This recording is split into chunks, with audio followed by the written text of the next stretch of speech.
Hello guys, কেমন আছেন সবাই? আশা করি ভালো আছেন। দেখেন পেঁপে বাগানে আছি আমরা সবাই। এই সেই পেঁপে বাগান, কঠিন বাগান। তো ভুলে বললে আমরা রাস্তা ভুল করে আর কি ঢুকে পড়ছি এই সাইডটা। তো অনেক পেঁপে ধরছে বাগানে, কিন্তু প্রচুর পেঁপে, গাছগুলো খুব সুন্দর দেখতে। পাশেই আবার ধান ক্ষেত। প্রকৃতিটা কিন্তু আসলে অপরূপ সুন্দর। ওই যে সামনে গার্মেন্টস, সুন্দর প্রকৃতি, সুন্দর। অস্থির পেঁপে ধরছে, অস্থির, পিয়ার্স অস্থির। না দেখলে মিস, পুরাই মিস।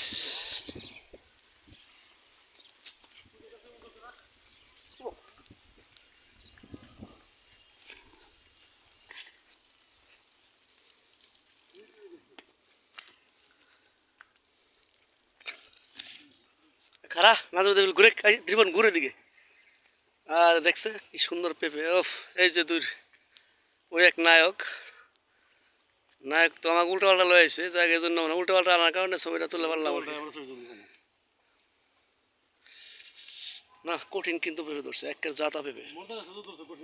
হ্যাঁ, মর্দা গাছের বাবা মিষ্টি বেশি। পেঁপে এরকম এক পাই পেকে সাথে থাকলে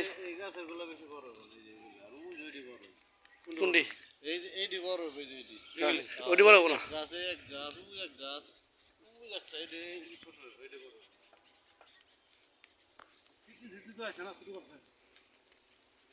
ধুন্দল ক্ষেত, ধুন্দল ক্ষেত মানে শেষ। হ্যাঁ,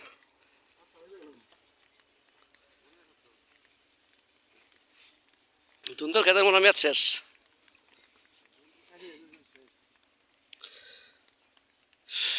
পাশে ধান ক্ষেত, পানির ড্রেন। লঙ্গিরা নামা মানুষ দেখলে মন্দ করবো। ভিডিওটা তো আপলোড হয়ে যাবো ইউটিউবে, বুঝোস না কে? তুই তো বুঝোস না, আমার ভিডিও তো আবার ইউটিউবে যাবো, কিন্তু জানোস না। ধনছে ক্ষেত, আহারে ওঠি কঠিন গাছ। ইস, শাক বীজ ফেললেন নাকি? নাকি শাক তাই না? আচ্ছা, কালকে হ্যাঁ, এখন বেচার সময় কর। ইস, এই বাড়িটা দেখেন অস্থির জায়গায় বাড়ি রে। প্রকৃতি কিন্তু খুব সুন্দর একটা প্রকৃতি, অস্থির একটা জায়গা।